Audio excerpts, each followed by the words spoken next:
Right మరో breaking news చూస్తున్నాం. తెలంగాణ మంత్రి ఉత్తమ్ కుమార్ రెడ్డి దాఖలు చేసిన పిటిషన్లపై హైకోర్టు విచారించింది. పిటిషన్లను విచారించిన జస్టిస్ లక్ష్మణ్ తదుపరి విచారణను ఈ నెల 18కి వాయిదా వేశారు.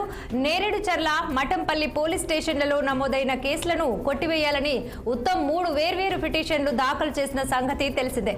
ఇక అసెంబ్లీ ఎన్నికల సందర్భంగా ఈ కేసులు నమోదయ్యాయి. 3 పిటిషన్లను విచారించిన ఉన్నత న్యాయస్థానం తదుపరి విచారణను 2 రోజులకు వాయిదా వేస్తూ నిర్ణయం తీసుకుంది.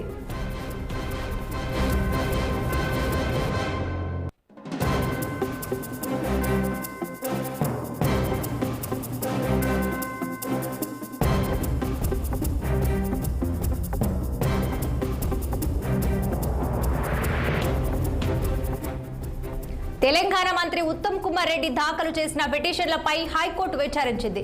పిటిషన్లను విచారించిన జస్టిస్ లక్ష్మణ్ తదుపరి విచారణను ఈ నెల 18కి వాయిదా వేశారు. నేరేడుచర్ల మఠంపల్లి పోలీస్ స్టేషన్లలో నమోదైన కేసులను కొట్టివేయాలని ఉత్తమ్ 3 వేర్వేరు పిటిషన్లను దాఖలు చేసిన సంగతి తెలిసిందే. ఇక అసెంబ్లీ ఎన్నికల సందర్భంగా ఈ కేసులు నమోదయ్యాయి. 3 పిటిషన్లను విచారించిన ఉన్నత న్యాయస్థానం తదుపరి విచారణను 2 రోజులకు వాయిదా వేస్తూ నిర్ణయం తీసుకుంది.